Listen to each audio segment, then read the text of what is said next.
Welcome to ConMind. So today we are going to attempt the second part of first paper of Elementary Mathematics CDS 2021 paper, right? From the question number 51 to question number 50. Till now we have seen the first 50 questions. We have dealt with a variety of the questions: trigonometry, arithmetic, numerical, basic algebra, and some more trigonometry questions, right? So now let us begin with the next 50 questions. Instructions are all the same as given. Test series booklet is A. Maximum marks are 100. Time allotted is 2 hours and 100 questions. Therefore, per question 1 mark. Okay. So now let us begin with our questions. पहला question मेरे से ये कह रहा है कि sin 1 degree is less than cos 57 degree. अगर आप इसको ध्यान से देखें, साइन का जो ग्राफ होता है 45 डिग्री के बाद cos का कोई भी एंगल हो वो घटता है. ठीक है. कहने का ये मतलब है कि यहां से अगर आप ऐसे ग्राफ बनाओ ऐसे, और यहां से यदि आप ऐसे साइन का ग्राफ करो तो ऐसे कुछ जाता है. 45 डिग्री पे जो है ये दोनों इक्वल वैल्यू रखते हैं. ठीक है.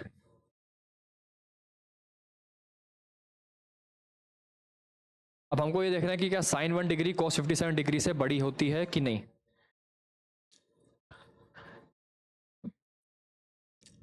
आपको पता है जो cos 60 होता है, मेरा जो cos 60 होता है वो 1/2 होता है, वो 1/2 होता है. ठीक है.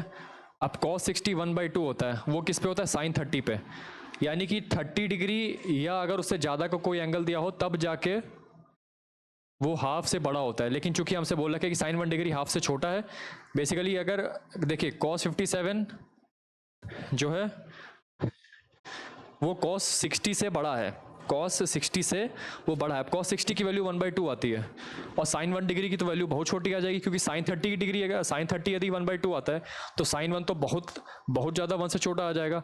और ये वाला क्वेश्चन यहाँ पे बिल्कुल सेटिस्फाई कर रहा है, तो हमारा स्टेटमेंट 1 सही है. दूसरा स्टेटमेंट है cos 60 की वैल्यू 1/2 होती है, तो क्या sin 57 जो है वो लेस देन 1/2 है? अरे भैया, जब sin 30 ही हमारा ग्रेटर देन 1/2 है तो sin 57 तो 1/2 से बड़ा होगा ही होगा. That will be greater than 1/2, लेकिन यहाँ पे दे रखा है less then 1/2. Option number 2 is wrong, so only 1 is correct. If P is equal to this and Q is equal to this, then what is this expression equal to? तो इसको हमको बताना है कि कितना होगा. ठीक है. तो P कितना हो जाएगा? 1/cos minus sine upon cos, यानी कि 1 माइनस साइन अपॉन कॉस. ये कितना हो जाएगा?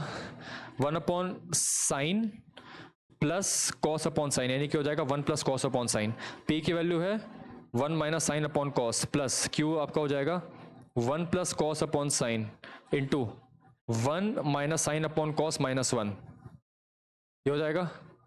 तो 1 minus sine upon cos plus 1 plus cos square into sine minus sine square, है ना. एक मिनट, ये दोनों तो मल्टीप्लाइड है ना.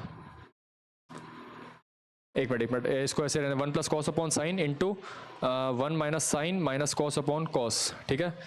तो 1 माइनस साइन यहाँ पे आ गया अपॉन कॉस में, plus 1 minus sine minus cos plus cos minus sine cos minus में कॉस का square upon sine cos. Sine यहाँ मल्टीप्लाइड होगा तो 1 minus sine square plus 1 minus sine cos minus cos square. ये हो जाएगा अपॉन में कॉस इंटू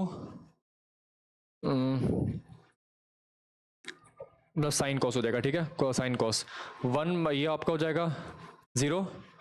ठीक है. तो बचा क्या?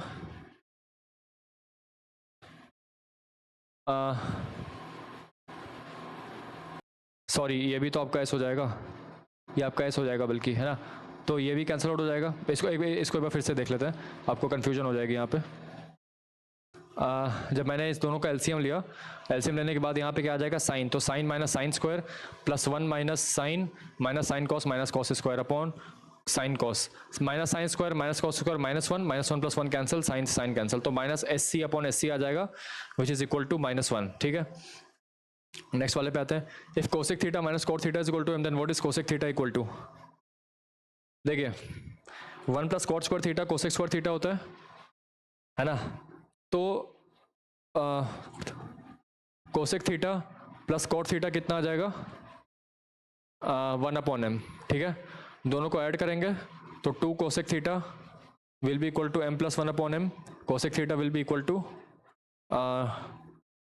m/2 plus 1/2m, option number D. ठीक है, नेक्स्ट वाले सवाल पे आते हैं। Let ABC B A triangle right angle at C, what is tan A plus tan B equal to. बहुत ही सिंपल सवाल है, चूंकि ऑप्शन में हमको ABC के यूजुअल स्टैंडर्ड जो डिनोशन होता है उससे दिया है। अगर ये C है तो ये A है तो ये B है। जो ABC होता है वो बेसिकली A के opposite angle A side A होता है, कैपिटल C के ऑपोजिट स्मॉल c होता है, कैपिटल B के ऑपोजिट स्मॉल b होता है। tan A कितना हो जाएगा, tan A will be equal to A upon B और tan B will be equal to B upon A, that will be equal to A square plus B square upon AB। Now A square plus B square will be equal to C square, तो C square upon AB जो है मेरा answer D हो जाएगा। Next वाले पे आते हैं। cos alpha plus cos beta की वैल्यू 2 है, sin alpha plus sin beta की वैल्यू 0 है, इसकी वैल्यू बतानी है। देखिए साइन अल्फा साइन बीटा की वैल्यू 0 है, तो यहाँ पे अल्फा और बीटा दोनों 0 आएंगे, तभी ये 0 पॉसिबल हो पाएगा। और ये दोनों 2 तभी आ पाएंगे जब इसकी वैल्यू 1 होगी, इसकी वैल्यू 1 होगी। और इन दोनों ही केस में अल्फा की वैल्यू भी 0 होगी और बीटा की वैल्यू भी 0 होगी। तो यहाँ पे अल्फा बीटा दोनों 0 होगा और यहाँ पे भी अल्फा बीटा दोनों 0 होगा, दोनों के दोनों सेटिस्फाई कर गए। यहाँ पे आप अल्फा और बीटा दोनों की वैल्यू 0 रखोगे तो cos 0 माइनस cos 0 जो है आंसर आएगा, which will be equal to 0 itself. Next वाले सवाल पे आते हैं। Sec theta plus cos theta की वैल्यू 5/2 है, तो 1 प्लस कॉस स्क्वायर थीटा की multiplied by 2 is equal to 5 cos theta. ठीक है, तो 2 cos square theta minus 5 cos theta plus 2 is equal to 0। So 2 cos square theta minus 4 cos theta minus cos theta plus 2 equal to 0, ये हो जाएगा। तो 2 cos theta common लेंगे तो यहाँ से बनेगा कॉस थीटा माइनस 2, है ना, -1 cos थीटा -2। तो cos थीटा की वैल्यू या तो 2 आ रही है, जो कि पॉसिबल नहीं है। वाई? बिकॉज cos थीटा की वैल्यू जो है हमेशा 1 या 1 से कम होती है। और या तो cos थीटा की वैल्यू 1/2 आ रही है। cos थीटा की वैल्यू 1/2 आ रही है तो थीटा की वैल्यू π/4 हो जाएगी। सॉरी, थीटा की वैल्यू कितनी हो जाएगी, π/3 यहाँ पे रखेंगे तो आ जाएगा आपका साइन π/3 का whole square which is equal to √3/2 का whole square which is equal to 3/4। ठीक है, ऑप्शन नंबर सी। नेक्स्ट वाले सवाल पे आते हैं। What is 1 plus cot theta minus cosec theta into 1 plus tan theta into sec theta. इसको सॉल्व करते हैं, कितना आ जाएगा, 1 plus cos upon sine minus 1 upon sine into 1 plus sine by cos plus 1 upon cos. तो यहाँ से आ जाएगा sine plus cos minus 1 upon sine multiplied by 1 plus sine multiplied by cos plus sine plus 1 upon cos. Sine plus cos minus 1, sine plus cos plus 1, sine plus cos का whole square minus 1 का square upon sine cos. कितना हो जाएगा, sine square plus cos square 1 plus 2 sine cos, तो 2 sine cos यहाँ पे बचेगा और नीचे साइन कॉस पहले से है, कैंसिल आउट होकर 2 आ जाएगा। ठीक है, ऑप्शन नंबर सी। नेक्स्ट वाले सवाल पे आते हैं। If 6 plus 8 tan theta is equal to sec theta and 8 minus 6 tan theta is equal to K sec theta. तो एक काम करते हैं, इस वाले को 1 सपोज हम इसको स्क्वायर करते हैं। पहले मैंने इसको स्क्वायर किया बोथ साइड, तो मेरे पास क्या मिला, 36 plus 64 tan square theta is equal to sec square theta. फिर मैंने इसको भी स्क्वायर किया तो यहाँ पे क्या आ जाएगा, 64 प्लस 36 tan स्क्वायर थीटा। एक मिनट, इसको ये वाला टर्म भी तो लिखना है। जब मैंने इन दोनों को स्क्वायर किया तो क्या हो जाएगा, plus 96 tan theta is equal to sec square theta, ये हो जाएगा 64 plus 36 tan square theta minus 96 tan theta is equal to K square sec square theta. जब दोनों को ऐड करेंगे तो यहाँ से कटेगा, कितना आ जाएगा, 100 प्लस ये आपका हो जाएगा tan square theta into 100 is equal to sec square theta into के स्क्वायर प्लस 1। तो 100 कॉमन लेंगे तो 1 प्लस tan स्क्वायर थीटा यहाँ पे बचेगा, तो 1 plus tan square theta will be equal to sec square theta, this will be equal to sec square theta into के square plus 1। Sec square theta cancel out हो जाएगा, है ना। के स्क्वायर की वैल्यू कितनी आ जाएगी, 99। हमसे वही क्वेश्चन पूछा है, इसकी वैल्यू कितनी आ रही है, 99। ठीक है, नेक्स्ट वाले पे आते हैं। Pole on the vertical, pole on the ground leans at 60 degree with the vertical.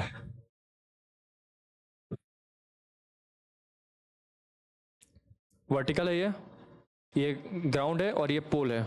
ठीक है, ये पोल से 60 डिग्री पे, मतलब ये जो पोल है ये वर्टिकल से 60 डिग्री पे है। ठीक है, अगर ये 60 है, ये 30 है, ये 90 हो जाएगा, तो ये 30 हो जाएगा। At a point x metre away from the base of the pole on the ground, 2 halves of the pole subtend the same angle at a point x metre. वैसे भी ये क्वेश्चन जो है यूपीएससी ने इसको ड्रॉप कर दिया था। ठीक है, इस यूपीएससी ने इस क्वेश्चन को ड्रॉप कर दिया था, तो इसको देखने की जरूरत नहीं है। फिर भी हम देख लेते हैं। At a point x metre away from the base of the pole on the ground, 2 halves of the pole subtend the same angle.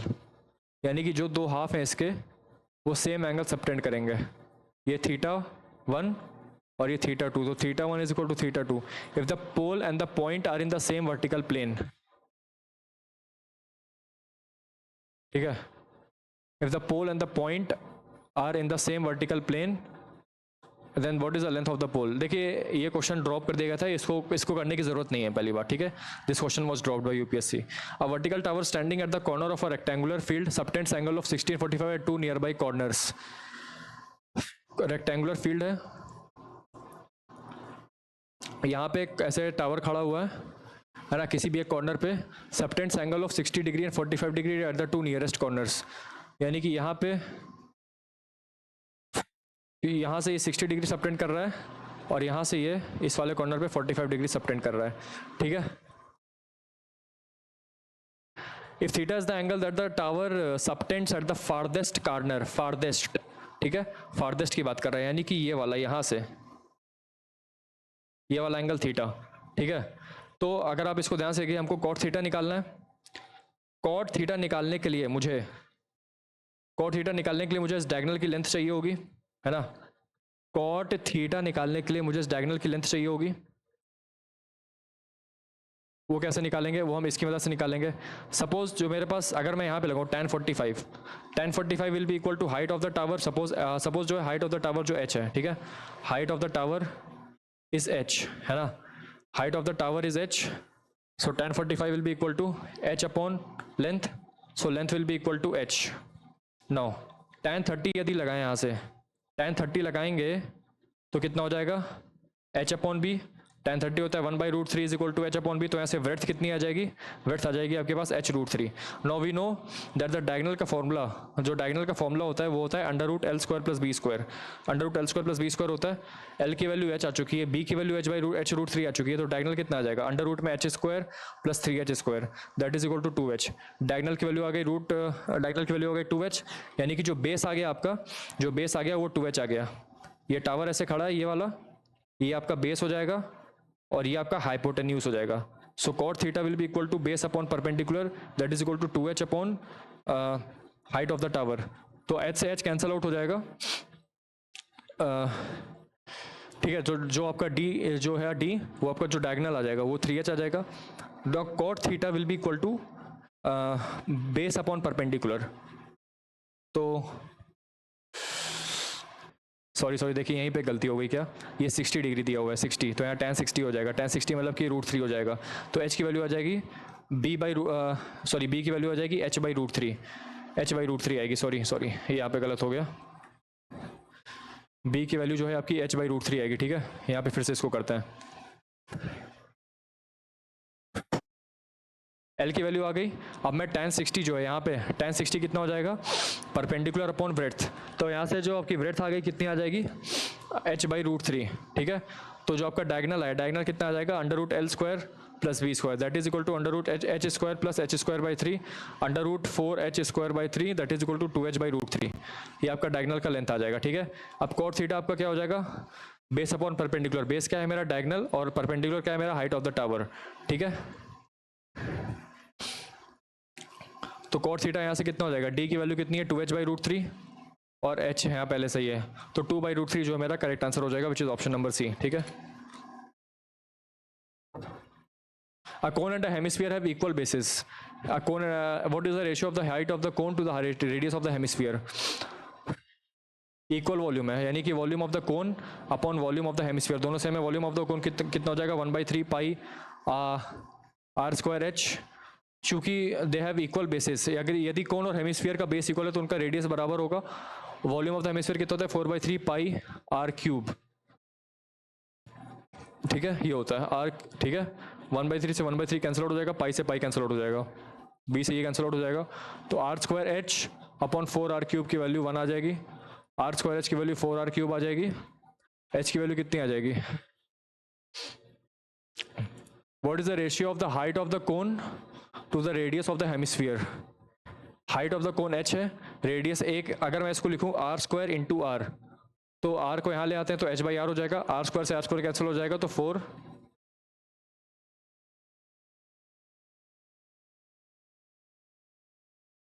Sorry hemisphere है ना, हेमिस्फीयर है तो 2/3 पाई आर क्यूब हो जाएगा, सॉरी माई मिस्टेक, ये आपका 2/3 पाई are cube हो जाएगा, यहाँ पे 2 आ जाएगा, यहाँ पे 2 आ जाएगा, ठीक है। तो जब जैसे ही हमने देखिए हमने यहाँ पे क्या किया, यहाँ पे हमने लिखा आर स्क्वायर एच की वैल्यू है 2r क्यूब के बराबर है, हमसे चूंकि एच बाई आर का रेशियो पूछा है तो हम यहाँ से जो 2r क्यूब है उसको 2r स्क्वायर इंटू आर लिख लेते हैं, और R square H, R square से आर स्क्वायर कैंसिल हो जाएगा, एच बाई आर की वैल्यू कितनी आ जाएगी 2/1, ठीक है। A solid sphere of diameter this mm is melted to stretch into a wire of length 144 centimetre, what is the diameter, बहुत ही सिंपल सवाल है।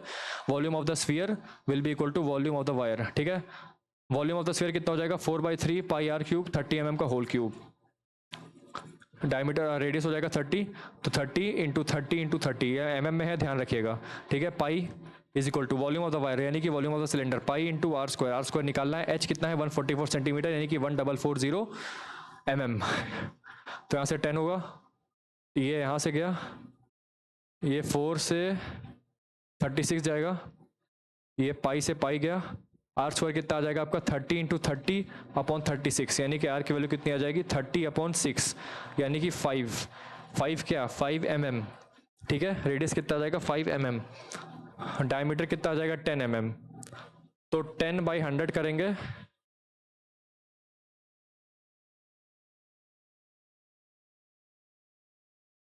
सॉरी 10/100 क्यों कर रहे हैं, मिलीमीटर से सेंटीमीटर जाना है तो 10/10 सेंटीमीटर करेंगे, है ना, 10/10 that will be equal two centimetre, तो 10/10 कितना हो जाएगा 1 सेंटीमीटर, तो मेरा डायमीटर कितना आ जाएगा ऑप्शन नंबर बी, ठीक है। द रेडियस और the ratio of the radius of the base to the height of the cylinder यानी कि r/h की जो वैल्यू 2/3 दे रखी है, if the volume of the cylinder is 1617 centimetre cube then what is the curved surface area, 1617 is equal to pi are square, R square, R को मैं यहाँ से लिख देता हूँ 2h/3, तो आर स्क्वायर कितना हो जाएगा 4h² / 9 इंटू एच, ठीक है।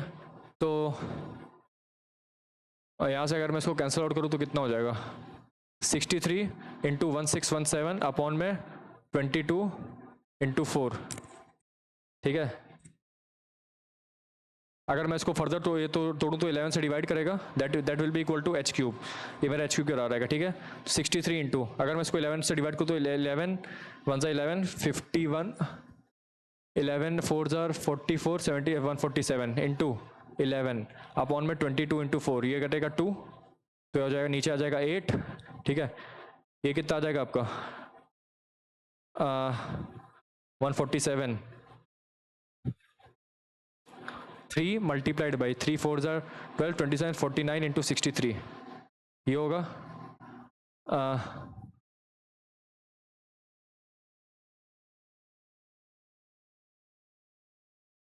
ठीक है। अब 63 को मैं क्या लिख सकता हूँ 7 इंटू 9, 7 यहाँ जाएगा और 9 यहाँ जाएगा, तो 27 इंटू 7 का क्यूब बाई 8 का क्यूब, और ये हो जाएगा 3 का क्यूब, तो h कितना आ जाएगा मेरा, h आ जाएगा मेरा 3 into 7/8 which is equal to 21/8, h मेरे पास ये आ गया। अब मेरे से पूछा कर्व सरफेस एरिया निकालो किसका, सिलेंडर का। कर्व सरफेस एरिया होता है 2 pi r h, so 2 into pi into r, r कितना आ जाएगा यहाँ से 2/3 इंटू 21/8 4 7, तो 7/4 आ जाएगा आपका आर, और h आ जाएगा आपका 21/8, ठीक है।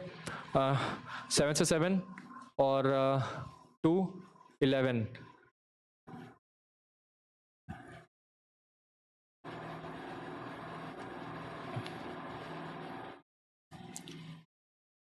सॉरी यहाँ पे मिस्टेक होगी, थोड़ी सी कैलकुलेशन मिस्टेक हो जाएगी, यहाँ पे 8 क्यूब नहीं आएगा, यहाँ पे आपके पास 2 क्यूब आएगा, ठीक है।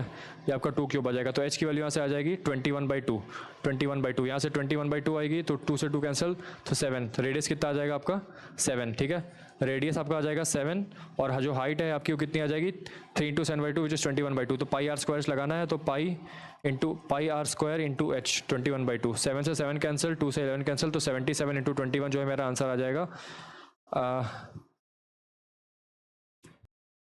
एक मिनट 2 पाई आर एच होता है, सॉरी यहाँ पे गलत फॉर्मूला लगा दिया, 2 पाई आर एच होता है, सॉरी यहाँ पे बहुत कैलकुलेशन मिस्टेक हो जाती है ना, इसलिए थोड़ा सा वो आपको अच्छे से करना है, ठीक है। एच की वैल्यू पता है 7 है,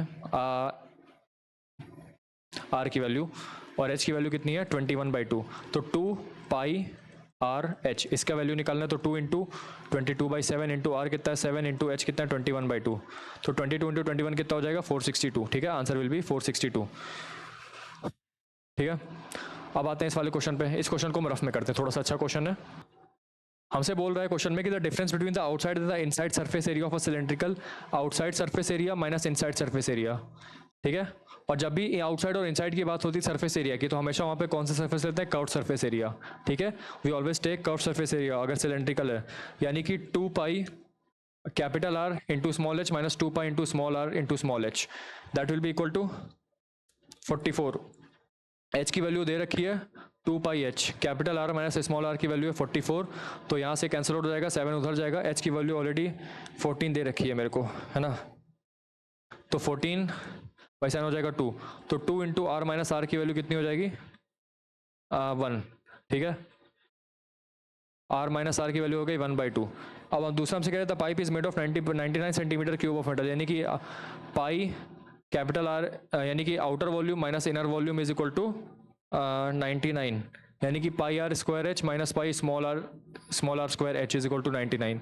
तो pi h cap r minus r into r plus r, इसकी वैल्यू 99 है। अब मुझे आर माइनस आर की वैल्यू पता है 1/2, पाई की वैल्यू पता है 22/7 और एच की वैल्यू पता है 14, हमको आर प्लस आर निकालना है, इसकी वैल्यू 99 दे रखी है पहले से, तो यहाँ से हो जाएगा 2, ये हो जाएगा 9, ये हो जाएगा 2, तो आर प्लस आर की वैल्यू कितनी हो जाएगी 9/2 विच इज इक्वल टू 4.5, ठीक है। तो इसका कितना हो जाएगा 4.5 सेंटीमीटर, ठीक है। नेक्स्ट वाले पे आते हैं 65th, क्या बोला, metal solid cube of H 24 centimetre is melted and made into three small cubes. Melted है, if the edges of two small cubes are this and this, what is the surface area of the third small cube? तो देखिए इसको solve करते हैं। Volume of the first sphere, volume of the solid sphere will be equal to volume of 1 plus volume of 2 plus volume of 3, तो 4/3 पाई सब में से cancel out हो जाएगा, यानी कि इसका जो आर क्यूब है that will be equal to R1 का क्यूब प्लस R2 का क्यूब प्लस R3 का क्यूब, ठीक है। सो 24 का होल क्यूब कितना हो जाएगा, 24 का होल क्यूब माइनस में 12 का क्यूब प्लस 16 का cube, that will be equal to our R3 का होल क्यूब। तो इसको सॉल्व करते हैं, 1728 है ना, मल्टीप्लाइड बाई ये कितना हो जाएगा आपका 8, ठीक है। तो 1728 मल्टीप्लाइड बाई 8 कितना हो जाएगा 4 6 2 2 8 5 1 3, तो 13824 माइनस में 12 का क्यूब कितना होता है, 12 का क्यूब होता है आपका 1728, माइनस में 16 का क्यूब आपका कितना होता है 256 मल्टीप्लाइड बाई 16, 6333156526526904 4096, ठीक है। तो यहाँ से इसको सॉल्व करेंगे तो कितना आ जाएगा 13824 माइनस में 1728 प्लस 4096 कितना हो जाएगा 41218 सब्ट्रैक्ट करिए इसको 5824 को 0 0 0 ये आपका कितना हो जाएगा 6 7 8 9 10 11 12 13 8000, यानी कि जो मेरा तीसरा रेडियस है उसका जो क्यूब आ रहा है ना, जो मेरा तीसरा रेडियस है उसका जो क्यूब आ रहा है वो 8000 आ रहा है, तो उसका रेडियस कितना हो जाएगा 20 हो जाएगा। अब हमसे पूरा surface area of the third small cube, तो सरफेस एरिया कितना हो जाएगा 6 इंटू साइड स्क्वायर, यानी कि 6 into 400 which is equal to 2400 centimetre square, ठीक है।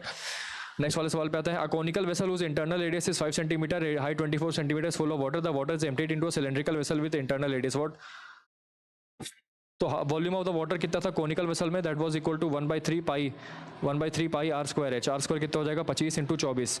Now this was emptied into a cylindrical vessel with internal radius this, यानी कि pi into R square into H हमको निकालना है, ठीक है।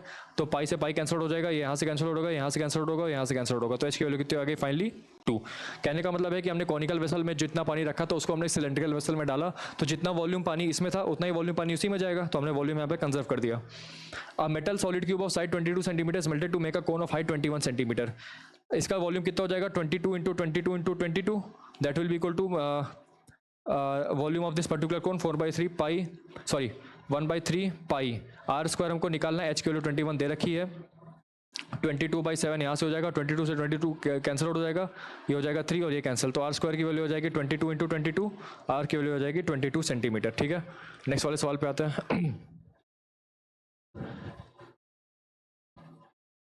A cone of height 24 centimetre has a curved surface area, curved surface area cone का क्या होता है pi R L, that is equal to 550, height हमको दे रखी है 50, what is the ratio of its radius to it? L क्या होता है आपका? एल होता है आपका slant height which is equal to under root are square plus H square, ठीक है?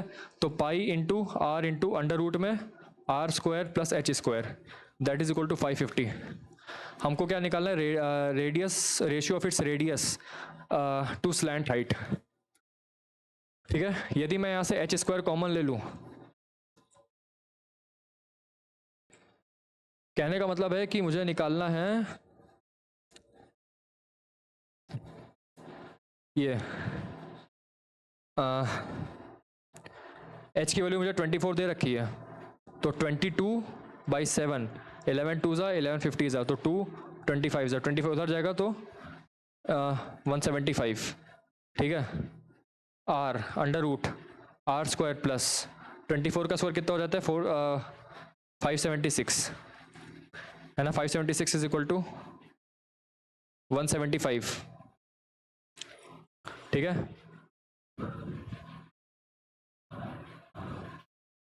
What is the ratio of its radius to its slant height, यानी कि आर बाई एल का रेशियो पूछ रहा है, ठीक है?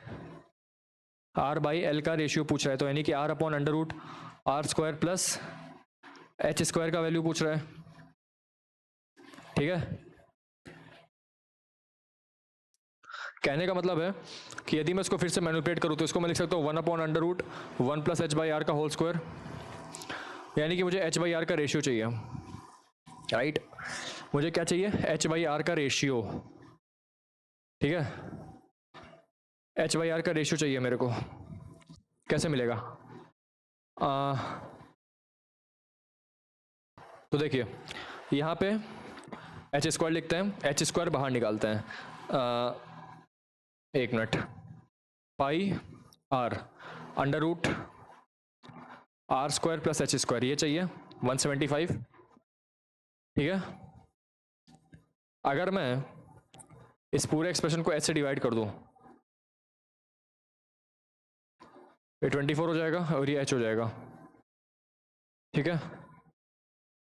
लेकिन दिक्कत है हम आर की वैल्यू निकालें कैसे, ठीक है? हमें दिक्कत है कि हम आर की वैल्यू को निकालें कैसे। तो निकालने का बहुत ही सरल तरीका है, सरफेस एरिया 550 दे रखा है, कर्व सरफेस एरिया यानी कि पाई आर एल की वैल्यू 550 दे रखी है, 22/7 यानी कि 50 और 25, तो आर एल की जो वैल्यू है कितनी आ जाएगी? वो 175, आर एल की जो वैल्यू है 175 आ जाएगी, ठीक है? अच्छा,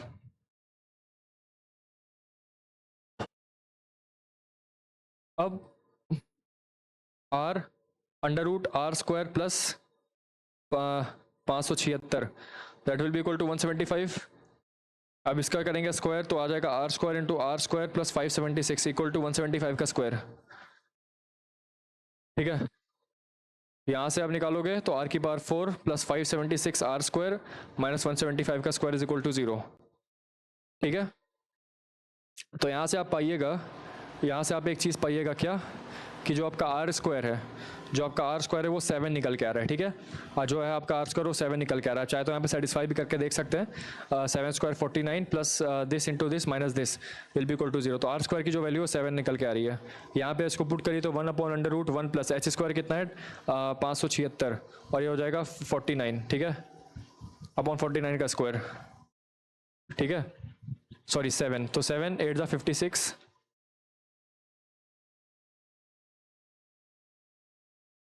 है ना?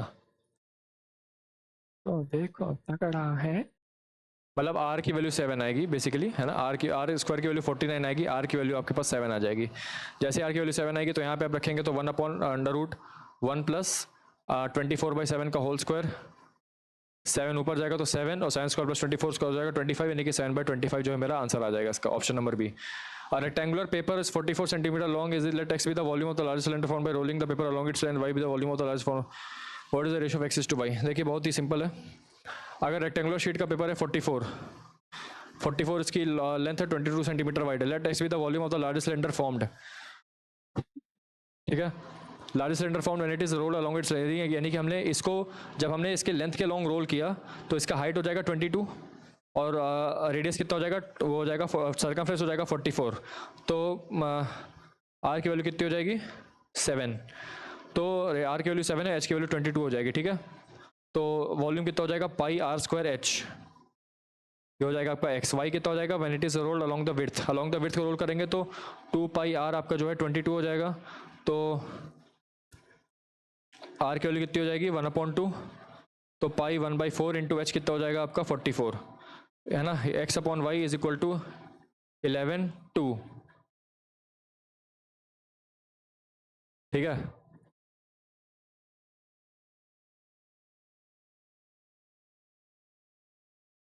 सेवन बाई टू होगा ना, सॉरी 7/2, तो 7 से यानी कि 49, और 49 से 49 भी कैंसिल आउट हो जाएगा, है ना।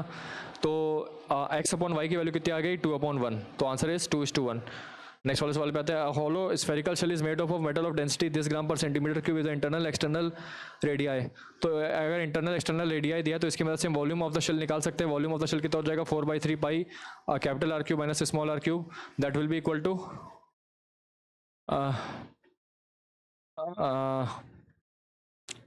Volume that will be equal to 4/3 pi are cube कितना हो जाएगा 216, ये हो जाएगा 125, that will be equal to 191 and 22/7 into 4/3, तो 7 13 है ना। और हमको 3 दिया हो तो मास क्या हो जाता है डेंसिटी मल्टीप्लाइड बाई वॉल्यूम। मास आपको निकालना है तो डेंसिटी तो हमारे पास 3 दी हुई है, वॉल्यूम मेरे पास आ चुका है, और volume into density will be equal to mass, है ना। तो यहाँ से 3 से 3 कैंसिल हो जाएगा, 13 4 52, 52 मल्टीप्लाइड बाई 22 104 दैट इज 1144 ग्राम जो है आंसर आएगा इसका। A cloth of 3 meter wide is used to make a conical tent 12 meter in diameter. What is the height of the cloth? With slant height 7. Cloth जो है conical tent को बनाने में काम आ रहा है, तो ऑब्वियसली उसके जो उसका जो कर्व सरफेस एरिया होगा उसी पे ना बनाएगा, तो pi are l will be equal to, हमको चाहिए होगा पाई आर एल, हमको लेंथ ऑफ द क्लोथ चाहिए बेसिकली। अगर यदि मैं उसका कर्व सरफेस एरिया निकाल दूं, 3 मीटर है विड्थ, लेंथ हमको चाहिए, तो टोटल जो एरिया होगा वो 3 इंटू एल हो जाएगा, and this will be equal to 3 into l. Pi की वैल्यू है, आर की वैल्यू दी हुई है 6 और एल की वैल्यू दी हुई है 7, यहाँ से कटेगा तो 3L, 3 से 2, तो एल की वैल्यू कितनी आ जाएगी 44, ठीक है। कहने का मतलब ये है कि जो रेक्टेंगुलर शीट का एरिया था cloth 3 metre width and length, तो जाहिर सी बात है जो क्लोथ है हमारा वो रेक्टेंगल शेप का है, उसकी जो विड्थ है वो 3 मीटर की है, और एल जो है कुछ दिया, तो जो उसका एरिया होगा वो कोनिकल टेंट के कर्व सरफेस एरिया में तो जाएगा, तो that curve surface area which is pi R L that is equal to the area of the rectangle. A sphere of diameter is dropped into a cylindrical vessel partly filled with water. If the radius of the vessel is this, if the sphere is completely submerged in water, then how much will be the surface level of the water be raised? Be raised मतलब कि कितना पानी जो है water की height कितनी बढ़ी। भाई जो वाटर की हाइट बढ़ेगी वो स्फीयर के वॉल्यूम के बराबर की हाइट बढ़ेगी, यानी कि स्फीयर का वॉल्यूम कितना हो जाएगा 4/3 pi are cube 27, that will be equal to the volume of the liquid displaced. अब लिक्विड जो है सिलेंड्रिकल वेसल में है, तो वॉल्यूम जो है सिलेंड्रिकल के शेप में डिस्प्लेस होगा, यानी कि पाई इंटू आर स्क्वायर कितना 36, अब इंटू एच, और यही एच होगी हमारी वाटर रेस्ट। पाई से पाई कैंसिल, ये हो जाएगा 3 और ये हो जाएगा 4, 4 से 4 कैंसिल, तो एच की वैल्यू आ जाएगी 1 centimetre. Option number B. A sector is cut from a circle of radius 21 centimeter. If the length of the arc of the sector is 55 centimeter, then what is the area of the sector?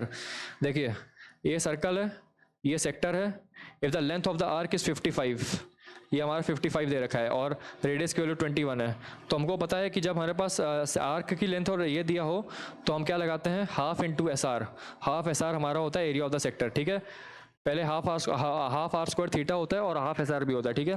तो कितना हो जाएगा half multiplied by 21 into 55, 55 into 21 कितना हो जाएगा 55011155/2, 5 ज़ार 7 ज़ार 14, 577.5 centimetre square जो है area sector का एरिया हो जाएगा। नेक्स्ट वाले सवाल पे आते हैं। A wire is in the form of a circle of radius 70 centimetre if it is bent in the form of a rhombus. Circle of radius 70 centimetre है, तो पेरीमीटर कितना हो जाएगा, सर्कमफ्रेंस कितना हो जाएगा सर्कल का 2 इंटू पाई इंटू आर, कितना हो गया 10, हो गया 440, 440 हो गया। अब 440 को डिवाइड बाई 4 करेंगे because it is bent into a rhombus, तो उसकी एक साइड की लेंथ कितनी हो जाएगी 110। तो बस आंसर आ गया आपका, ऑप्शन नंबर डी। ठीक है, नेक्स्ट वाले सवाल पे आते हैं, क्या बोल रहा है। If the perimeter of a semicircular park is 360 meter, then what is its area? Semicircular the perimeter, semicircular park है ऐसे, ठीक है। तो सेमी सर्कुलर पार्क का पेरीमीटर कितना हो जाएगा, पाई आर प्लस 2r, ठीक है, यही तो होगा। That will be equal to 360। तो अगर मैं 20 आर की वैल्यू रखूँ 22/7 प्लस 2, यानी कि 22 + 14/7 इज इक्वल टू 360 आर। तो कितना हो जाएगा, r into 36/7 is equal to 360। तो यहाँ से कटेगा तो हो जाएगा r की वैल्यू हो जाएगी 70। ठीक है, हमसे पूछा एरिया कितना हो जाएगा, तो पाई r²/2 एरिया हो जाएगा। That means 22/14 into 4900। ठीक है, 14 3 ज़ा 42 70, 14 5 ज़ा 70, 350। तो 35 इंटू 22 कितना हो जाएगा, 070 070 7700। ठीक है, आंसर कितना आ जाएगा 7700 metre square, option number B. In a trapezium ABCD, AB is parallel to DC। ठीक है ना, AB is parallel to DC, ABCD, the diagonals AC and BD intersect at P। ठीक है, यहां से इसने ऐसे उसको ऐसे इंटरसेक्ट किया P पे। हमको पता है कि AP/PC is equal to BP/DP। तो रख दीजिए, AP की वैल्यू है 4, PC की वैल्यू है 4 into X minus 1 is equal to BP कितना है 2x - 1 और DP कितना है 2 इंटू एक्स प्लस 2। तो यहाँ से रेशियो x की वैल्यू निकालते हैं। हमको पता है ना, जो डायगोनल्स होते हैं वो एक दूसरे को प्रोपोर्शनेटली डिवाइड करते हैं। 4 से 4 कैंसिल हो जाएगा, तो 2x + 4 is equal to 2x² minus 3x + 1। ठीक है, तो x कितना हो जाएगा 2x² minus 5x minus 3 equal to 0। तो 2x² minus 6x + x minus 3 equal to 0। तो 2x x minus 3 + 1 x minus 3, x की वैल्यू कितनी आ जाएगी 3। ठीक है, नेक्स्ट वाले सवाल पे आते हैं। A triangle ABC similar to triangle DF, the perimeters of this and this are 40 and 30 centimeter. What is the ratio of BC plus CA to EF plus FD equal to? Triangle ABC similar to triangle DEF। ठीक है, हमको पता है कि हमको ratio किसका निकालना है, BC plus CA का, BC plus CA upon EF plus FD, इसका रेशियो निकालना है। इसको मैं क्या लिख सकता हूं, अब पेरीमीटर जो हमको दे रखा है ट्राइंगल ABC का, वो दे रखा है 40, यानी कि इसको मैं लिख सकता हूँ 40 माइनस AB, इसको मैं लिख सकता हूँ 30 माइनस DE, लिखा जा सकता है। ठीक है, नाउ दिस पेरीमीटर, जो पेरीमीटर का रेशियो होता है that is equal to ratio of the sides, यानी कि AB अपॉन DE। ठीक है, AB अपॉन DE। ठीक है,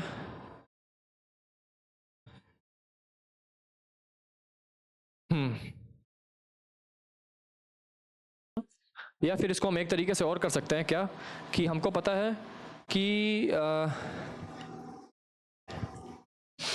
जो पेरीमीटर का रेशियो होता है, राइट, यानी कि AB + BC + CA, AB + BC + CA upon DE + EF + FD, उसका जो रेशियो होता है that is equal to ratio of the corresponding sides, यानी कि AB upon DE is equal to BC upon EF is equal to AC upon DF, ये होता है। ठीक है, सो AB + BC + CA हमको ये कितना दिया है 40/30, या सब कुछ दिया है 40/30, राइट, यानी कि 4:3। अब हमसे पूछा BC + CA, AB सपोज 4 के 3 के मान लेते हैं, राइट, AB की वैल्यू 4 के हो जाएगी और DE की वैल्यू कितनी हो जाएगी 3 के। सिमिलरली BC की वैल्यू हो जाएगी 4 के और सी ए की वैल्यू हो जाएगी 4K। तो 4K plus 4K will be equal to 8K upon में क्या आ जाएगा E F plus F D. तो E F plus F D कितना हो जाएगा आपका 6K। तो इन दोनों का रेशियो कितना आ जाएगा 4:3। ठीक है, ऑप्शन नंबर बी। चाहे आप ऐसे करिए चाहे आप वैसे करिए, बात एक ही है। Two isosceles triangles have equal vertical angles and their areas are in the ratio this ratio what is the ratio of the corresponding heights. देखिए जब वर्टिकल एंगल इक्वल हो जाता है तो बेस भी हमारा इक्वल हो जाएगा। ठीक है, हमारा बेस जो है वो इक्वल हो जाएगा। तो half into base into H1 is equal to upon में half into base into H2। तो H1 अपॉन H2 जो है वो 484 अपॉन 100 इंटू 100 अपॉन 529 ये आ रहा है। तो 100 से 100 कैंसिल आउट हो जाएगा। तो H1 अपॉन H2 की वैल्यू कितनी हो जाएगी 484 बाई 529। ठीक है,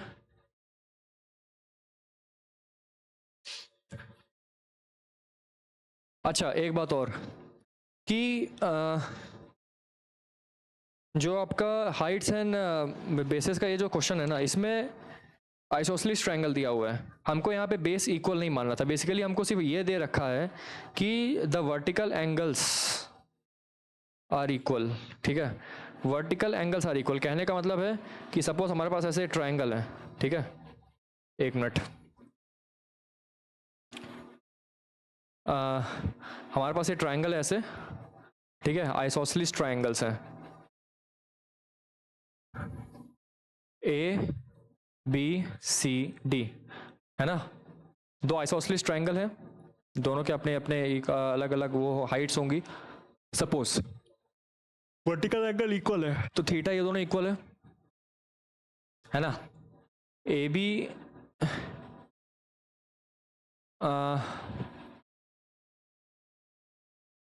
सपोज मान लेते हैं ये दोनों एंगल इक्वल है, दोनों की दोनों साइड इक्वल है, तो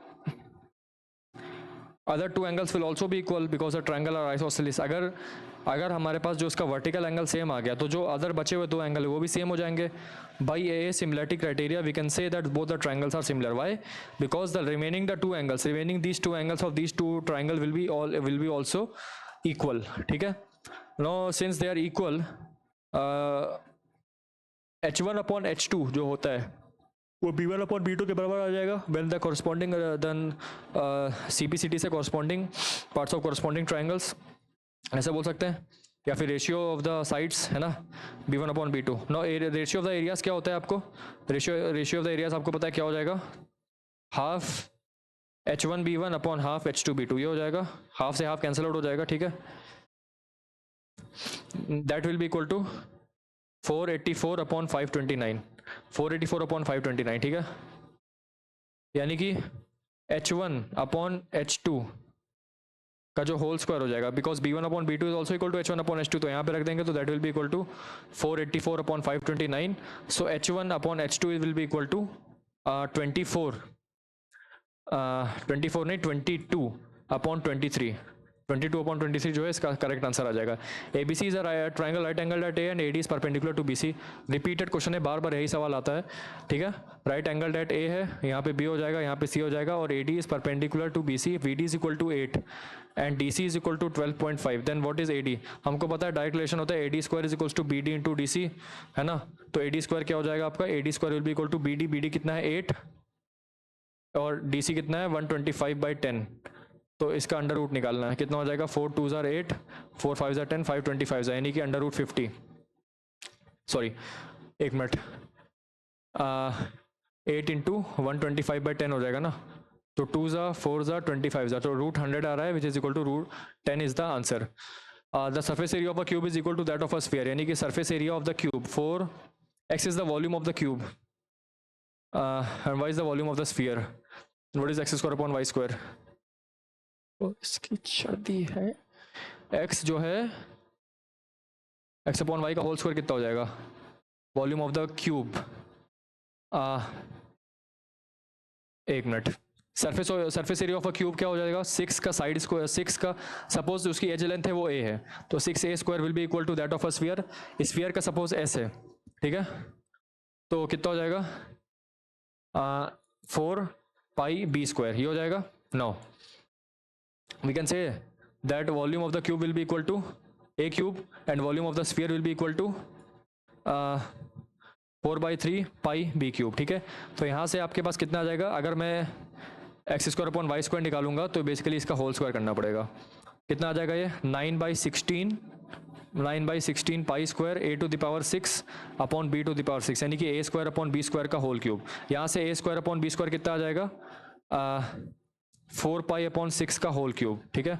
4 पाई अपॉन 6 का whole cube that will be equal to 9/16 pi into 4 pi का whole cube which is equal to 64 pi cube upon में नीचे तो पाई स्क्वायर है ही, और बी कितना आ जाएगा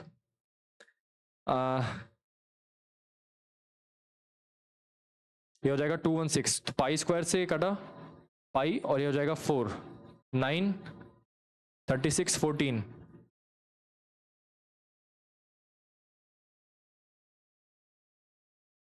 ठीक है।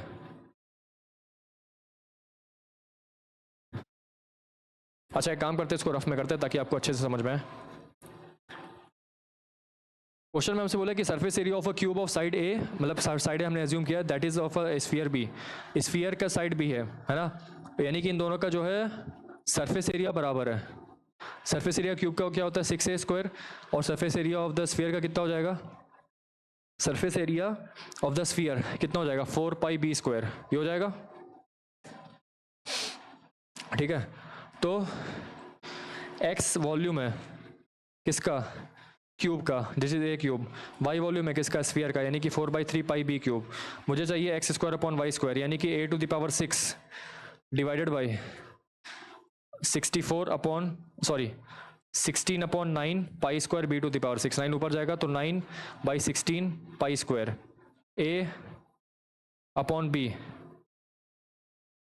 ठीक है, की होल की पावर 6, ये हो जाएगा, ठीक है। That is equal to 9/16 pi square into a upon a square upon b square का होल क्यूब, ऐसे लिख सकते हैं, ये हमको चाहिए। यहाँ से a square upon b square की वैल्यू कितनी आ जाएगी 2 पाई/3, इसका जब हम होल क्यूब करेंगे तो कितना आ जाएगा, that will be equal to 8 pi cube upon 27, यहाँ पे सब्स्टिट्यूट करिए 9/16 pi square multiplied by 8 pi cube upon 27, 3, 2 pi, तो पाई अपॉन 6 जो है इसका रेशियो आ रहा है, ठीक है, पाई/6 जो है इसका रेशियो आ रहा है। The sides of a right angle triangle are in the ratio this, ठीक है। What is the perimeter of the triangle? तो क्या करना है, कुछ नहीं करना है, राइट एंगल ट्राइंगल है, सबसे बड़ी साइड ये है, तो x-1 का होल स्क्वायर प्लस x-18 का होल स्क्वायर, है ना, x-18 का whole square is equal to x square, ठीक है। तो कितना हो जाएगा x square plus 1 minus 2x plus x square plus 18 square होता है 324 minus 36x equal to x square से एक्स स्क्वायर कैंसिल, ये आपका हो जाएगा एक्स स्क्वायर, ये आपका हो जाएगा -2x माइनस 30 यानी कि -38x प्लस 325 इक्वल टू 0। अब इसको सॉल्व करते हैं, कितना आएगा, तो ये आपका कितना हो जाएगा x square minus 25x minus 13x plus 325 is equal to 0, तो x minus 25 minus 13x minus 25, या तो x की वैल्यू 25 होगी, नहीं तो x की वैल्यू 13 होगी। 13 हो नहीं सकती भाई, अगर हम इसमें पुट करेंगे तो नेगेटिव हो जाएगी, तो x की वैल्यू 25 है, therefore 25 और 24 और 24 minus 18 which will be equal to 6, 25 minus 18 which will be equal to 7, तो हमारे पास ट्रिपलेट ही बन गया एक तरह से। हमसे पेरीमीटर पूछे तो सबको ऐड कर देंगे, 14 plus n will be equal to 56 units will be the answer. ABC is a triangle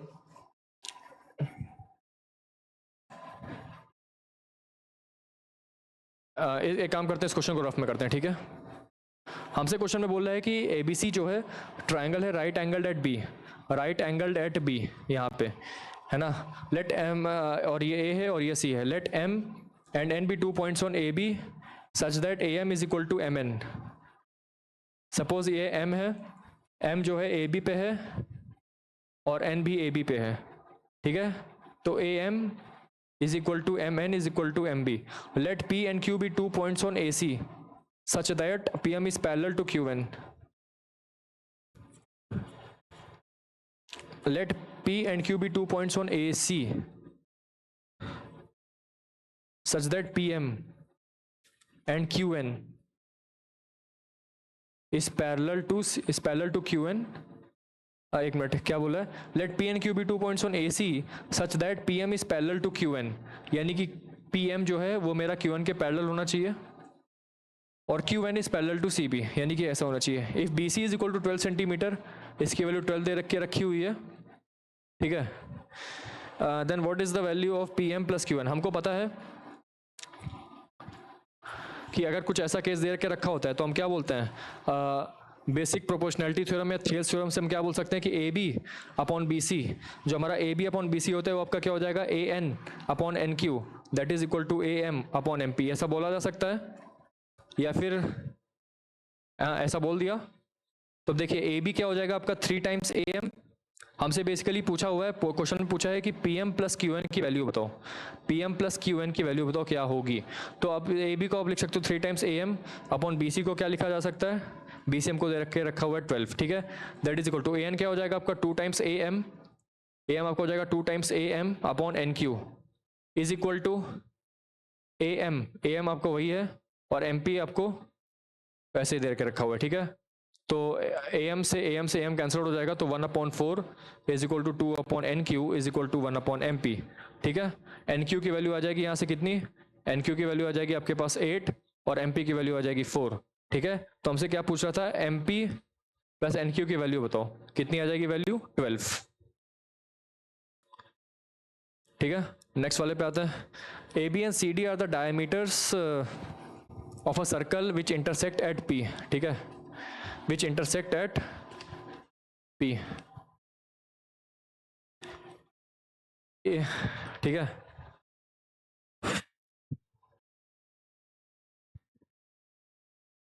A B C D हमने कुछ ऐसा माना, join A C C B B D D A, if angle pad is equal to 60 degree, यहाँ पे P पे इंटरसेक्ट कर रहे हैं, पी ए डी की वैल्यू 60 डिग्री है, then what is angle B P D equal to, what is angle B P D equal to, हमसे ये बोल रहा है कि एंगल बी पी डी कितना है। अब ये साइक्लिक क्वाड्रिलेटरल है, साइक्लिक क्वाड्रिलेटरल है, ये वाला एंगल इस वाले कॉर्ड ने जितना यहाँ सबटेंड किया 60 डिग्री उतना यहाँ सबटेंड करेगा 60 डिग्री, ये जितना यहाँ पे इसने सबटेंड किया, ठीक है। अब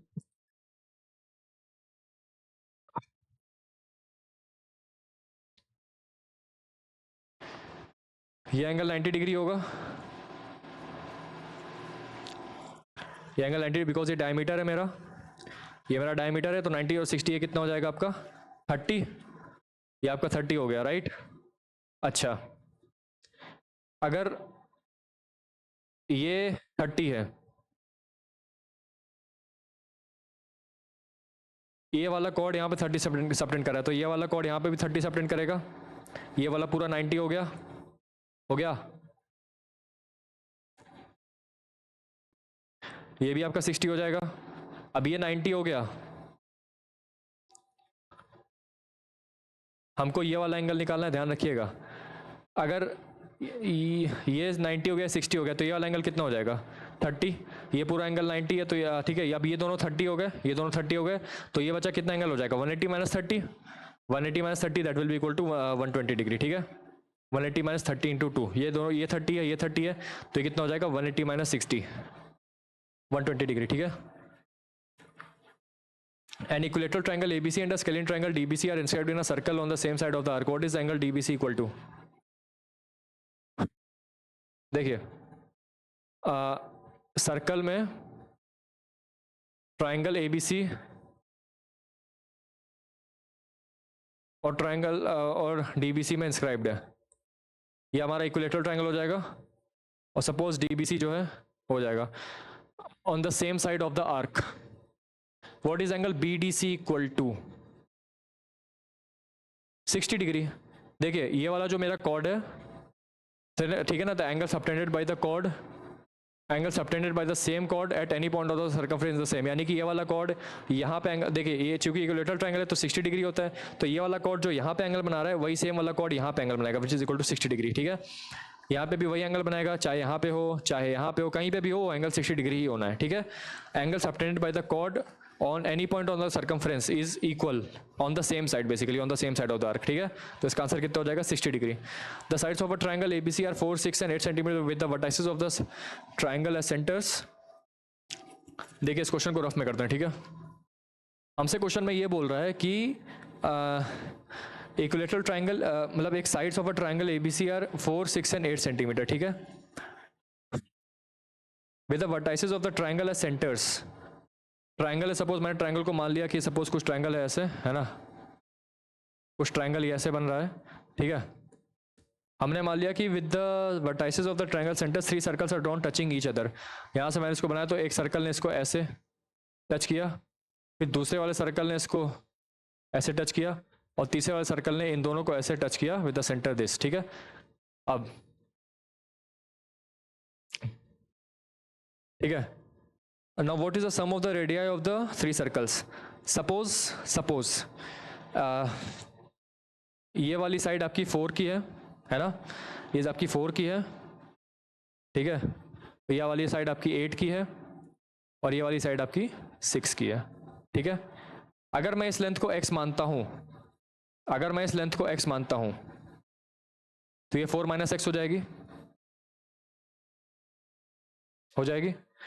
अब ये इसका सेंटर है तो ये वाला भी x हो जाएगा, ये 4 - x है तो ये भी आपकी 4 - x हो जाएगी, और ये कितनी हो जाएगी 4 + x, ये आपकी हो जाएगी 4 + x, ये भी आपकी हो जाएगी कितनी 4 + x, ठीक है, और ये x हो जाएगी,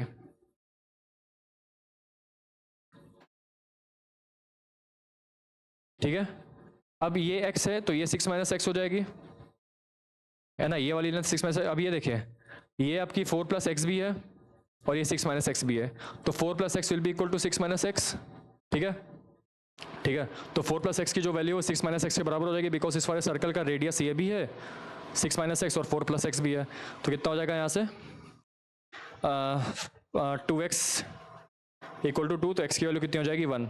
जैसे ही x की वैल्यू 1 हुई, हमसे क्वेश्चन में पूछा हुआ है कि what is the sum of the radii of the 3 circles. अगर मैं इसकी बात करूँ तो इसका रेडियस 5 हो जाएगा, इसकी बात करूँ तो इसका रेडियस 3 हो जाएगा, और इसकी बात करूँ तो 1 हो जाएगा, ठीक है। तो 5 + 3 + 1 कितना हो जाएगा 9, तो 9 जो है sum of the radii of the circles हो जाएगा, ऑप्शन नंबर सी, ठीक है। Let PAB be a secant to a circle, ठीक है, let PAB be a secant to a circle intersecting the circle at A and B. Let PT be the tangent. ये P है, ये A है, ये B है, ठीक है। PT की वैल्यू 12 है, PA की वैल्यू 9 है, AB की वैल्यू चाहिए हमको। पता है PT² = PA.PB होता है, आप सभी को पता है, ये सर्कल की प्रॉपर्टी होती है। PT² = PA.PB, तो PT² हो जाएगा 144, PA की वैल्यू है 9, तो PB की वैल्यू कितनी आ जाएगी, that will be equal to 144/9 यानी कि 16। PB की वैल्यू आ गई 16, PA की वैल्यू 9 है, तो AB की वैल्यू कितनी हो जाएगी 7, AB की वैल्यू 7 हो जाएगी, तो आ गया आंसर आपका, ठीक है, ऑप्शन नंबर सी।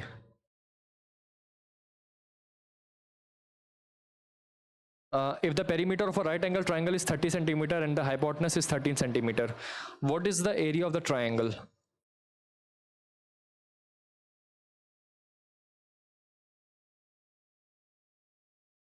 देखिए हमसे कह रहे हैं कि पेरीमीटर 30 सेंटीमीटर है, ठीक है, राइट एंगल ट्रायंगल का हाइपोटेनस 13 सेंटीमीटर है, हाइपोटेनस 13 है, तो अगर बचे हुए साइड्स का सम कितना आ जाएगा 17, क्योंकि पेरीमीटर 13 है, 30 - 13 17, यानी कि 13 में आपका बेस प्लस परपेंडिकुलर आएगा, और जैसे ही मुझे ये दिखाई दिया 17 है तो मुझे पता चल गया कि बेस 12 है, परपेंडिकुलर 7 है, आंसर आ गया मेरा, ठीक है, 12 7। तो एरिया कितना हो जाएगा, हाफ इंटू 12 इंटू 7 6, सॉरी 12 और 5 सॉरी 5 है ना, एक मिनट। जैसे ही मुझे दिखाई दिया कि सम 17 आ रहा है, तो सम किसका आ सकता है 12 + 5, और 12 5 और 13 जो है पाइथागोरियन ट्रिपलेट फॉर्म करते हैं, तो हो जाएगा 13, हो जाएगा 12, हो जाएगा 5, तो एरिया कितना आ जाएगा आपके पास हाफ इंटू 12 इंटू 5, ठीक है, ये कितना हो जाएगा 32 सेंटीमीटर स्क्वायर, ठीक है, option number C. ABC is a triangle right angle at C, let P be the length of the perpendicular drawn from C on AB, ठीक है। If B C is equal to 6 and C is equal to 8, then what is the value of P? तो ये 10 हो जाएगा, ये 10 हो जाएगा। तो बस यहाँ पे एरिया इक्वलाइज करना है। चाहे तो आप एरिया में बेस इसको मानो, हाइट इसको मानो, यानी कि ये, या फिर आप एरिया में बेस इसको मानो, यानी कि 10, है ना, क्योंकि परपेंडिकुलर और हाइट इसको मान लो p, तो p की वैल्यू निकल जाएगी यहाँ से। कितना आ जाएगा? p is equal to 48/10 which is equal to 4.8। ठीक है, ऑप्शन नंबर सी। नेक्स्ट वाले पे आता है। ABCD is a trapezium in which AB is parallel to DC. 2AB is equal to 3DC. ठीक है, ABCD. The diagonals AC and BD intersect at O. What is the ratio of the area of triangle AOB to triangle DOC? हमको पता है ये वाला angle इसके बराबर होता है, ये वाला एंगल इसके बराबर होता है, और ये वाला एंगल बराबर होता है। तो ए एक्सियम से, ए सिमिलैरिटी एक्सियम थ्योरम से हम बोल सकते हैं कि जो ट्राइंगल AOB है that is similar to triangle DOC, है ना। ट्राइंगल AOB जो है ट्राइंगल DOC के सिमिलर है। जैसे ही हमको पता चला तो हमने क्या किया, उसके कॉरस्पॉन्डिंग साइड्स का रेशियो ना, AOB upon DOC that is equal to their the ratio of the squares of their corresponding sides, यानी कि AB अपॉन DC का होल स्क्वायर। ठीक है, तो यहाँ से आप देख सकते हैं कि AB अपॉन DC कितना हो जाएगा, का होल स्क्वायर कितना हो जाएगा, 9/4। तो ये कितना हो जाएगा आंसर आपका, 9:4 विच इज ऑप्शन नंबर डी। ठीक है, नेक्स्ट वाले पे आता है। Circle touches all the 4 sides of a quadrilateral ABCD। ठीक है, ये सपोज एक क्वाड्रिलैटरल है मेरे पास, ऐसे क्वाड्रिलैटरल है, ठीक है, ABCD, और एक सर्कल है जो कि इसको ऐसे ऐसे पूरा टच कर रहा है। ठीक है, ऐसे यहाँ पे पूरा टच कर रहा है। अब AB की वैल्यू 9 है। सपोज ये हमारा x है, तो ये भी मेरा x हो जाएगा, ये मेरा 9 - x हो जाएगा, ये मेरा 9 - x है। BC की वैल्यू हमको 8 दे रखी है, तो 8 - 9 + x will be equal to x - 1। ये मेरा x - 1 हो जाएगा, तो ये भी मेरा x - 1 हो जाएगा। नाउ CD की वैल्यू कितनी है, 12, तो 12 - x + 1 यानी कि 13 - x हो जाएगा। तो ये भी मेरा 13 - x हो जाएगा, राइट। तो 13 तो AD मेरा कितना हो जाएगा, दिस प्लस दिस, यानी कि 13 - x + x that will be equal to 13, option number B. ठीक है, नेक्स्ट वाले सवाल पे आता है। प्रॉपर्टी का यूज हुआ कि tangents drawn from the same points to the circles are equal in length. ठीक है, now consider the following data with regard to production of cars in lakhs. Country A ने 2015 में इतना प्रोड्यूस किया, 2016 में इतना प्रोड्यूस किया, कंट्री बी ने इतना। In which of the countries the production of cars has increase by more than और इक्वल टू 5% इन 2016 और तो कैसे पता लगाएंगे, this minus this upon this into 100। पहले अगर कंट्री ए की बात करें तो 38 - 35 हो जाएगा, 5/35 इंटू 100 कितना हो जाएगा, 7। तो 100/7 जो है वो मोर देन 5% आ रहा है। ठीक है, अब इसकी बात करते हैं। 47 - 45 विल बी 2/45 इंटू 100 कितना हो जाएगा,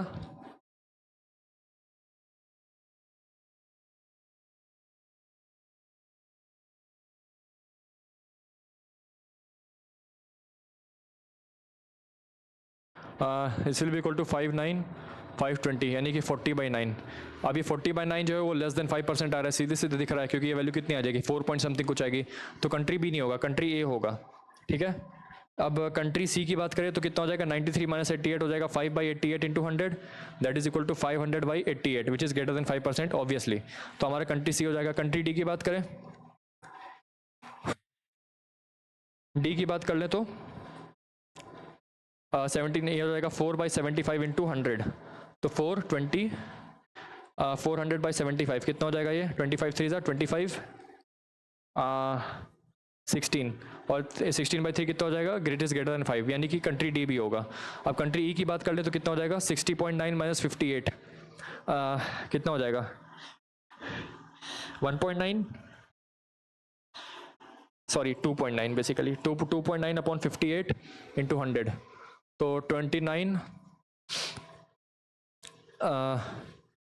290/580 इंटू 100, यहाँ से कटेगा 2 और ये हो जाएगा 5।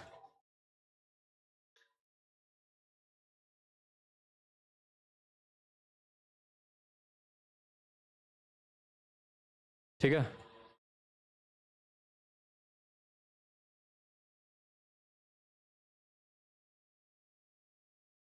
तो देखिए इसका भी आंसर कितना आ रहा है 5%, ठीक है। तो हम देख सकते हैं कि हमारे पास कंट्रीज ए सी डी और ई, कंट्रीज ए सी डी ई ऐसी कंट्रीज है जिनका प्रोडक्शन जो है वो मोर देन और इक्वल टू 5% हुआ है इन 2016 और 2015। तो इसका जो करेक्ट आंसर होना चाहिए था technically and logically and correctly, वो होना चाहिए था आंसर नंबर सी। लेकिन यहाँ पे यूपीएससी ने ऑप्शन नंबर बी को कंसिडर किया है, आई डोंट नो वाई। उन्होंने शायद इक्वल टू वाले केस को कंसिडर नहीं किया, क्योंकि ई वाले केस में इक्वल टू जो है 5% आ रहा था। लेकिन क्वेश्चन के हिसाब से करेक्ट आंसर होना चाहिए A C D and D, लेकिन यूपीएससी ने ऑप्शन नंबर भी कंसिडर किया है। तो इसको आप देख लीजिएगा। The following table shows the marks of 90 students in a test of 80 marks, the percentage of students who have obtained less than और equal to 50% marks, less than और इक्वल टू 50%। तो परसेंटेज ऑफ स्टूडेंट्स कितने हो जाएंगे यहाँ से लेकर यहाँ तक, ठीक है। 18 प्लस 13 कितना हो जाएगा 31 प्लस 10 41, 41 प्लस 13 54। तो 54 अपॉन 90 इंटू 100 कितना हो जाएगा 6।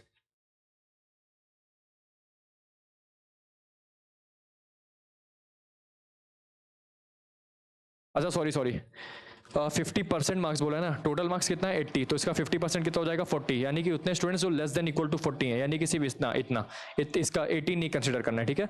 सिर्फ इतना कंसिडर करना है, क्योंकि 80 का 50% कितना हो जाएगा, 80 का 50% कितना हो जाएगा आपका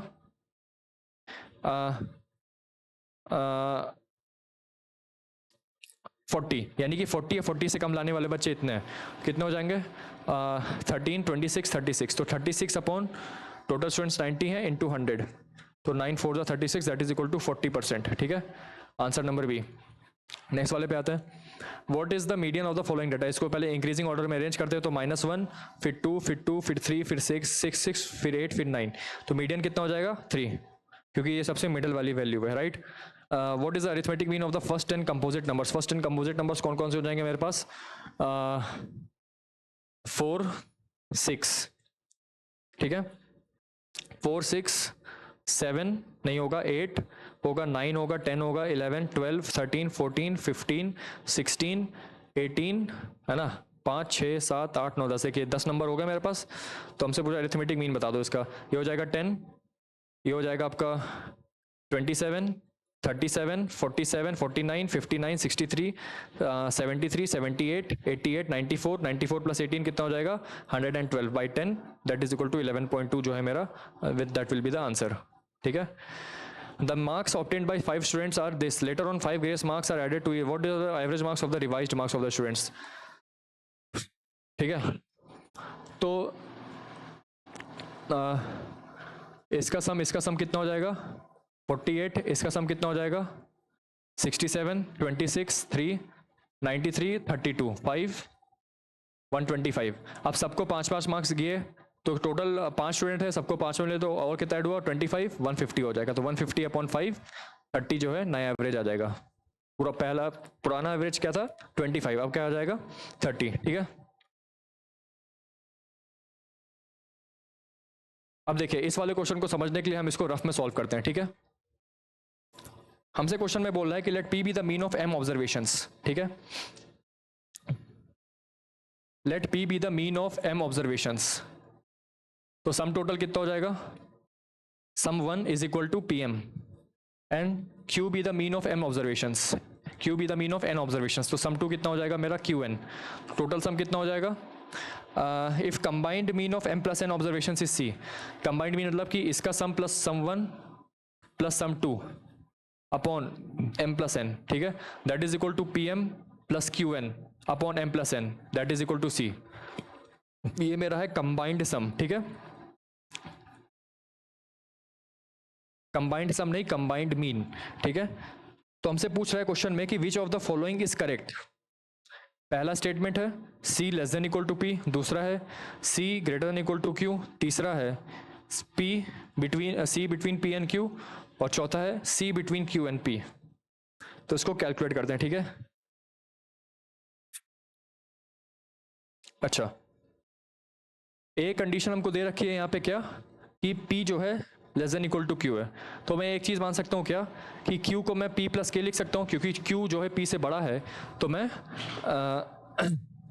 Q को P प्लस K लिख सकता हूँ। K यहाँ पे कोई भी नंबर है, K इज़ मतलब real number, K is a real number, ठीक है।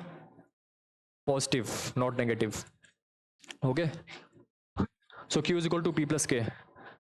तो यदि मैं C में Q की जगह P प्लस के रख दूंगा तो PM plus PN plus KN upon M plus N आएगा. ठीक है, अगर मैं यहाँ say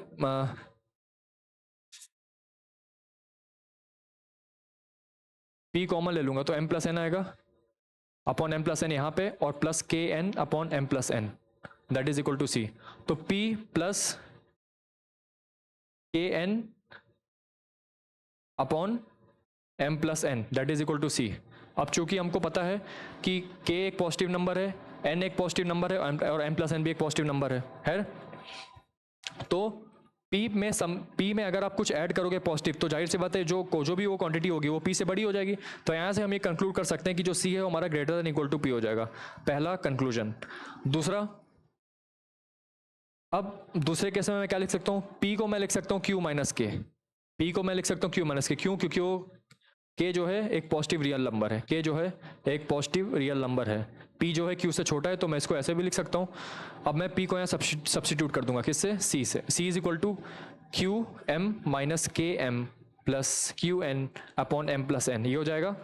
that is equal to Q M plus N upon M plus N minus K M upon M plus N. ये कटा यहाँ से, तो क्या बचेगा, Q minus K M upon M plus N. अब मुझे पता है K positive quantity, M positive quantity, यानी कि एक पॉजिटिव क्वांटिटी होगी. अब जब हम किसी क्वांटिटी में से कोई क्वांटिटी सब्ट्रैक्ट कर रहे हैं, पॉजिटिव है ये, और ना नेगेटिव होता तो ऐड हो जाता, ये पॉजिटिव है, तो ऑब्वियसली जो ये नंबर है C वो Q से कम हो जाएगा. C जो है वो Q से कम हो जाएगा. ठीक है, तो from A and B we conclude that P is less than equal to C and C is less than equal to Q. यानी कि ऑप्शन नंबर 3 जो है बिल्कुल करेक्टली यहाँ पे सेटिस्फाई कर रहा है. ठीक है, ठीक है, ऑप्शन नंबर C जो है इसका करेक्ट हो जाएगा. नेक्स्ट वाले पे आते हैं. नेक्स्ट के लास्ट के 4 क्वेश्चन हमारे पास है. Consider the following data with regard to different types of multivitamin tablets produced in a company in lakhs. Company एक कंपनी है जो कि tablet 1, tablet 2, tablet 3, tablet 4, tablet 5 produce कर रही है in lakhs. Which product is produced least over the year 2000 से लेकर 2005 में. एक काम करते हैं, इन सबको ऐड कर देते हैं. ठीक है, तब जाके हम एक अच्छे से निकाल पाएंगे. 160 plus 80 240 plus 70 310 plus 90 400 plus 75 is 475. 200 350 350 plus 85 कितना हो जाएगा, 350 प्लस 85 435. 435 प्लस 160 कितना हो जाएगा, 59. 595 plus 100 will be equal to 695. ठीक है, इसको जब ऐड करेंगे तो कितना आएगा, 135 170. ठीक है, ये कितना आ जाएगा, 44 और 295 प्लस 85. जब आप इन सबको ऐड करेंगे तो 394 आएगा. इसको जब आप ऐड करिएगा तो 655 आ जाएगा, और ये आ जाएगा आपका 585 है ना, और ये आपका कितना आ जाएगा 662. यहाँ पे जब आप इसको वर्टिकली ऐड करोगे तो कितना आ जाएगा 1125. ये आप जब आप ऐड करिएगा तो 620 आएगा, ये 504 आ जाएगा, ये 612 आएगा, so ये 665 आएगा. पहले क्वेश्चन में मेरे से बोला हुआ है कि विच product is produced least over the years. देखिए 2000 में जो 2000 में थी, जो एक टैबलेट थी,